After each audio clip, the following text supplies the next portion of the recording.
If all the world were apple pie, and all the sea were ink, and all the trees were bread and cheese, what should we have to drink?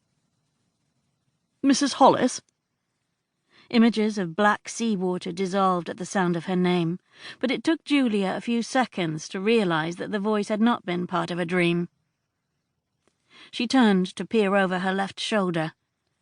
Jensen, the butler, stood framed by the doorway leading into the corridor.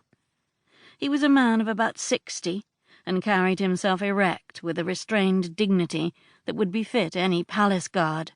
He was just as restrained with his facial expressions as with his bearing. In the 14 years that she'd known him, Julia couldn't recall ever having seen him smile. "Yes, Jensen." "My apologies for disturbing, madam, at this late hour, but there is a caller downstairs, a Mr. Deems." Deems? Julia's neck began to feel the strain, so she asked Jensen to come around close to the rocking chair so she could see him without waking Grace. "What time is it?" 11, Mrs. Holliss," he answered, stepping into the night nursery. It was then obvious that the butler had dressed in haste, for 2 of the buttons to his black tailcoat were misfastened, and at the crown of his head a loose strand of iron-grey hair bobbed comically. But Julia would not even think of laughing aloud. "I informed the gentleman that the household was asleep, but he insists the matter cannot wait until morning." I don't recall ever hearing that name. Deems. A tinge of some nebulous fear pierced the fog that had occupied her mind these past 3 weeks. Surely no good could come from a stranger's visit at this late hour. Did he explain what the matter was?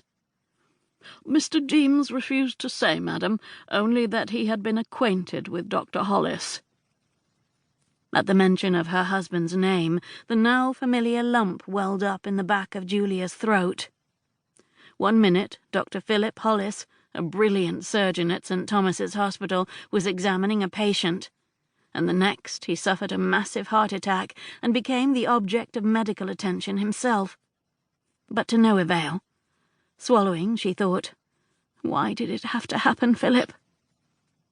She bent her neck to kiss the top of Grace's soft head. The dark curls smelled of lavender soap. A man with a wife and 3 children is supposed to take care of himself. What are we to do without you? "Mrs. Holliss?" Jensen's voice broke into her thoughts. "If I may be so bold, I most strongly suggest a meeting with the gentleman." Forcing herself to keep her scattered thoughts focused upon the situation at hand, Julia answered, "But if Mr. Deems if he was acquainted with Dr. Holliss, surely he's aware that the household is in mourning." If not, then the black crape hanging from the window should have served notice. And, mourning or not, 11 o'clock in the evening was not the proper time to be making calls. Irritation replaced the apprehension that had come over her just a moment ago. To the butler, she said, "Please relay my apologies, but ask him to come back some other time. I'm just not up to speaking with anyone at this hour."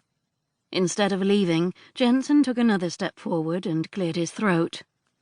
"Mrs. Holliss, I must report that Mr. Deems threatens to go straight to the authorities if Madam refuses to see him." "The authorities?" Completely baffled, Julia shook her head. "But for what reason?"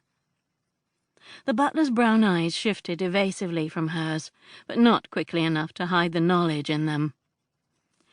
"It would not do to have Dr. Holliss's name be smeared publicly."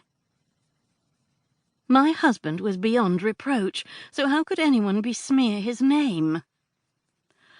"As I stated, madam, the gentleman did not say." "But you know, don't you, Jensen?" Julia thought. "And it's something you can't take care of yourself this time, isn't it?"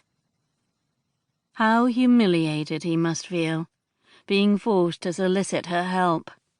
For 14 years now, ever since she'd come to Philip's London home as a 17-year-old bride, the butler had treated her with little more than the politeness required of his station. It was as if he resented the fact